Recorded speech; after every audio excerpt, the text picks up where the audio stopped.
Hey guys, Matt here, and today I am back for day number 18 of r/regular revenge, where today I have 4 stories lined up, and I don't know what else to say for an intro or an outro. Let's just get into these stories. My wholesome revenge went farther than I expected. Before I start, yes, this was in Pro Revenge before I learnt about this subreddit. It was taken down from there, but it wasn't severe enough, and that makes sense. So I'm taking this story here, where hopefully it fits better now that I know about it. It's unconventional, but I love this story, and I hope you all enjoy it. My high school climbing team has this tradition of getting the entire rock gym to sing team members happy birthday, with the condition that they have to announce it or have someone else rap them out. Then there's no escaping the public attention. At this point, I am the longest running team member with about 5 years on the team. Now, I do love to celebrate my birthday, but I customarily do it with my small friend circle and don't announce it to the world. I am an introvert, so I have managed to not tell anyone what my birthday is, and if someone asked, I told them, and they would forget by the time it came around. Another detail is, for the past several years, my mental health was really struggling and had become pretty self-destructive. A couple of years ago, my current climbing ballet partner joined the team, who also has baking as one of their major hobbies. Important later. This person takes it as some sort of personal mission to keep my mental health up. They also find out that I've never had the birthday treatment, and that a simple passing date on the year I graduate simply won't do. At this point, I take it as a joke and make it a challenge for them to find my birthday. Well, my ballet found it. Turns out another teammate had written it down from a few months ago. Oops. So my assumptions of staying in the background fail me, and my partner gets the coach in on it. There's a whole baking segment and a card along with the usual attention, and it's a big event, being my last birthday before graduating high school. Honestly, as much as I'm not into mass attention, it was a really great gesture and chilled the depression I would feel later about leaving. Now here's the part where I get my revenge, because no good deed is left unpunished. The following summer is the one with all the protests and BLM and such. My friend decides to use their baking hobby to run a small bake sale for a local native organization. Can't remember the name. It's not huge, just some online orders when they will then deliver and donate the profits. This is my chance to get back. My mum has a pretty big social network. I leaked to her that my friend is having this bake sale, and she sends the link to a bunch of people. I'm expecting just a few more orders to get the bake sale some traction. This is when things got out of control. My mum had more friends than I realized, and the bake sale took off. Just gold. My friend has a few $100s in orders and spends the next week straight just baking. When they donate, the leader of this organization asks about this large donation. After finding out about the bake sale, they want to meet and do an interview. The interview makes it to a small local news article. Not a big one, but enough for a bakery to take notice and offer my friend a job if they want to enter baking professionally. My family gets all excited, and it's still a running joke between us. So yeah, my friend gave me a birthday, so I accidentally got them a news article. It's revenge in the kind way. It's like reverse revenge when it's not it's a different kind of reverse revenge where it's not done on OP, but OP does a good thing for the player, for the target. Lie to insurance company about accident. Get caught for insurance fraud. So last month I was in an accident where this guy misjudged his turn radius, leaving a parking lot, and hit my back bumper. His car was completely fucked on his right side. His right front tire popped, and the entire right side of his car completely scratched and streaked with my red car paint. I knew there was already some weird shit going on because when I pull over, two Korean dudes come out of his car and literally just walk away. To keep in mind, this dude is a 50-year-old Middle Eastern man. But I was so shook up at the time, I was just like, what the fuck? Okay. We get out, exchange info. He gives me his personal insurance, took pics, and said that we would be in contact about next steps. I filed a claim literally an hour later because, you know, that's what you're supposed to do, not like what this guy tries to fucking pull. Are we back in Europe again? He contacted me that night and asked that we figure this out between ourselves, that he's a nice, reasonable guy, and that he's just graduated law school. I don't know how this is relevant in a conversation, maybe him trying to imply he'll get me, that he has no money, blah blah. I was like, oh, I already filed the claim. And immediately his tone changed, and he got all upset. I knew that he was going to fuck me over. His insurance company called me a few days later saying that their client hadn't filed a claim yet and only knew because my adjuster contacted his adjuster to inform them of the accident.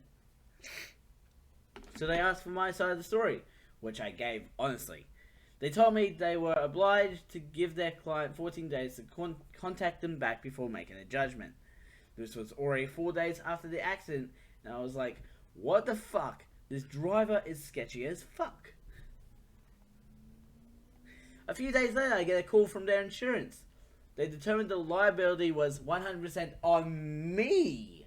This motherfucking driver lied about everything. He lied where the accident occurred, lied about coming out of a parking lot, and claimed that the damage occurred when I merged into his lane. He even fucking claimed that there were no passengers in the car. I was fucking furious. How can he just fucking try to pull this fucking shit on me? The pictures obviously show the damage, and his story doesn't even make sense for the damage done. He probably thought that he lucked out because he was a 50-year-old man, and I was a 20-something girl, that he would be able to use my inexperience against me. Well, fuck that shit. Get wrecked, son. My insurance company tried to reason with his adjuster, but because no witnesses or dash cam, it became a he said, she said battle. But my adjuster wouldn't give up. She was like, fuck it. He didn't have Uber/Lyft stickers on his car, but let's just file a claim for both and see who contacts us back and try to poke holes in his story. And lo and behold, Uber contacted us back. They asked me about the accident, and I was like, so here's the deal. This dude didn't give me his Uber insurance. He gave me his personal insurance. So I'm just here asking if you can confirm he was working for Uber at the time, because he's straight up lying to his personal insurance. And the Uber adjuster was like, okay, this is a different situation because we thought this was a by-the-book accident. So now I have to go back to Uber and file an inquiry for more info. That was a week ago. On Monday, I get a call back from Uber confirming that he had passengers in the car at the time and that he was driving for Uber during the accident. Oh, fuck yes! I call my adjuster, who then calls the driver's personal car insurance adjuster to let them know that this shit is about to go down. My adjuster calls me back and basically says that his personal insurance is dropping their claim. Their only focus now is to get the money back that they gave for his repairs.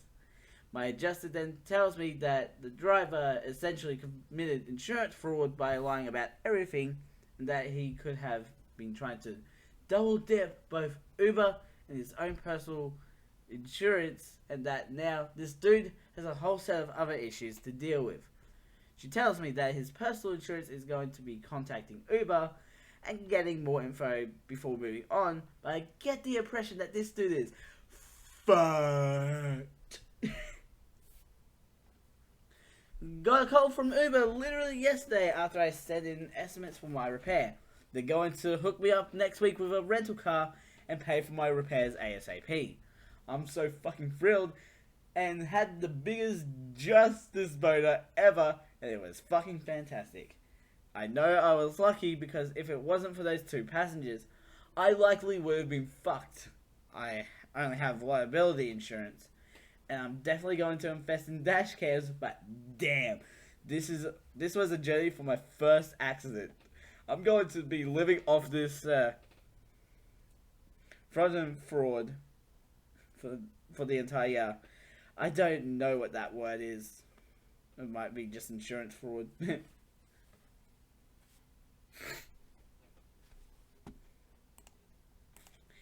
Doctor told my dad he had cancer when he didn't. Dad decided to hurt him back. This didn't happen to me, but my dad. My dad passed away several years ago, but before he did, he told me about why one summer in 1985 growing up had been particularly stressful. All I knew at the time was that there was a lot of yelling between him and my stepmother, and that my stepmother used to break a lot of things around the house. Us kids would mostly just stay out of the way or go outside and spend time with friends to sort of be away from it. After a few months and around the time school started, things had gone back to normal. There were no more fights between the two of them. I was 14 at the time. For a little background, my dad was a rather large person, 6'4", 275 pounds, and had been fairly athletic most of his life, but was very heavy set in his later years. He was also an attorney who handled both family law and criminal law. He was a defense attorney in those situations. Being a family law attorney is very stressful, or at least it was for him. My dad was an avid smoker and at one time was up to 3 packs a day. To be perfectly fair, he was unhealthy, and his smoking and profession lent itself to heart issues. The drinking he did, a couple of shots of Crown Royal after each day at work, didn't help any either. So when talking about this particularly bad summer with him, when I was about 23 or so, he told me what had happened. He had had a doctor's visit that spring, and the doctor told my dad he had terminal lung cancer and had 3 months to live. My dad knew the doctor personally. I think he handled his divorce and they became friends or something similar. Obviously, being told you have lung cancer and have 3 months to live hit him pretty hard. Like I said above, I was 14 and I had a younger brother who was 10. I also had 2 older step-siblings, but all 4 of us lived at home. So my dad is distressed. He has kids, a wife, and very little time left. My dad also knows what lung cancer does to someone, and was not looking forward to wasting away, being in a lot of pain and going through chemotherapy, etc. So my dad tells his wife, and they decide not to tell the kids. Dad is just going to pretend everything is normal and pass on when the time comes. Don't ask me why he thought this or decided this was the best thing to do. I think it's a terrible decision, but it's what he did. So my dad, who is normally under a lot of stress anyway, is now 10 times more stressed out and not looking forward to dying. He and his wife start fighting a lot, and he starts just threatening to commit suicide, so as to not live in pain, etc. My stepmom is obviously upset by all of this, doesn't want him to end his life prematurely, and the fighting keeps going, escalating as time goes on. It got so bad that I guess one day she decides to break all the shotguns we had in the house to try to prevent his suicidal threats.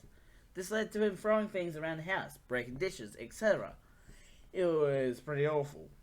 After a couple of months of this, my dad heads back to the doctor to get an update. I believe he had also been a few times during this couple of months, but I don't know the exact detail. It was at this point the doctor confides to my dad that he really doesn't have lung cancer. The doctor had just told him that to try to get him to stop smoking. An incredibly fucked up way to try to scare someone to stop smoking, in my opinion. Probably illegal and unethical as well. But like I said, they knew each other personally, and I think the doctor was just trying to scare my dad straight. So my dad leaves the doctor's office pretty pissed off. I mean, he had contemplated suicide for the last couple of months. and his home life had been in tatters because of all this. So this is where my dad decides to get his revenge.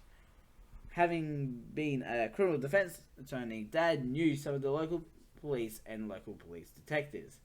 My dad called a couple of the detectives, asked them to do him a favor, and had him go to the doctor's office one day. The detectives asked to see the doctor, and when they are let in, they asked the doctor to come with them. They say there's been a pretty bad accident involving the doctor's daughter. The detectives lead the doctor to the hospital basement and ask him to wait as they sit him down on a bench outside the morgue. They said they needed to get something ready for him. Then the detectives just left the doctor sitting there worrying about what was going on and what had happened. The detectives never gave their names, and I'm assuming the doctor was too shocked and worried about what was going on to have asked for them. The doctor never found out what happened or why someone would do this to him. This was all before cell phones were a thing and would have an easy way to call and see what was going on. My dad never spoke to the doctor again. He had heard that the doctor sat on the bench outside the morgue for an hour crying, but he never let on that he was responsible for it. My dad and I, as we sit and discuss all this, discuss how it's wrong to fuck with people's kids, but at the same time, it's wrong to make someone think they're dying as well, even if you're trying to trick them into being healthier. And last story. Treat everyone with respect. Never know who they might be. This is a story a friend of mine told me a number of years ago, and I was reminded of it. Some of the deals are a little iffy, so bear with me. Said friend had applied to a company, I can't remember which one, and was waiting with other applicants for an interview. Everyone was chatting to kill time and relieve some of the tension, and the secretary had mentioned that she started fairly recently and was still getting used to the job. It was pretty jovial. That's when entitled prick EP walked in. He had the attitude that screamed, "I shouldn't have to inhale. The air should just flow into my lungs." Oh yeah, here we go. EP walks to the secretary's desk and gives his name and that he was there for an interview. He adds on that he wanted to be the next one seen because there was someone else, somewhere he needed to be. The secretary told him that she couldn't do that and he'd just have to wait his turn to be called. This irritated EP and he said something along the lines of she must be new or stupid and that he didn't feel like waiting. He berated her a bit more and told her again to just mark him as next or he'd make sure she'd get canned as soon as he was hired on. Everyone was shocked that this arsehole would say this to her. He berated her a bit more, turned like he was going to sit down, but the boss walked out with the lady he was interviewing. He thanked her, then called on EP for his interview. In retrospect, this was a big red flag. The secretary never told the boss who was next. He just said EP's name. Before he could say anything, the boss took EP into his office and they were gone. The secretary just sat there. She was definitely holding back tears. After a bit, she got back to work doing whatever she could. You can't cry if you're busy. Everyone said she should go into his office and explain what happened, that they'd back her. She was about to say something when she looked at her desk, and smiled, and then said, "No, I'm good." One of the others was about to say something, but she told him it was okay. An hour later, EP walked out of his interview and had no colour in his face. He said not one word to anyone and just left. The boss called the next few people, the secretary wishing all them good luck with a smile. Dan was called in and got through the interview when the boss thanked him for his time and he would be in touch. Dan told him he just had to ask about EP and what happened. The boss stopped what he was doing, said no problem, and explained everything. The secretary, being new, was still working on figuring out the phone system and had a hard time remembering how to reach him over it.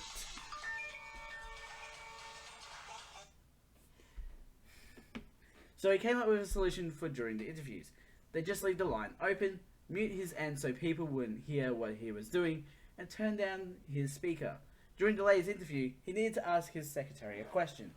He turned up the speaker and was about to unmute his end when he overheard EP's tirade. He was fuming and asked the interviewee if she would be okay with rescheduling. She had no argument and just wanted to get out of the way. When he got back with EP, both sat in silence for a while.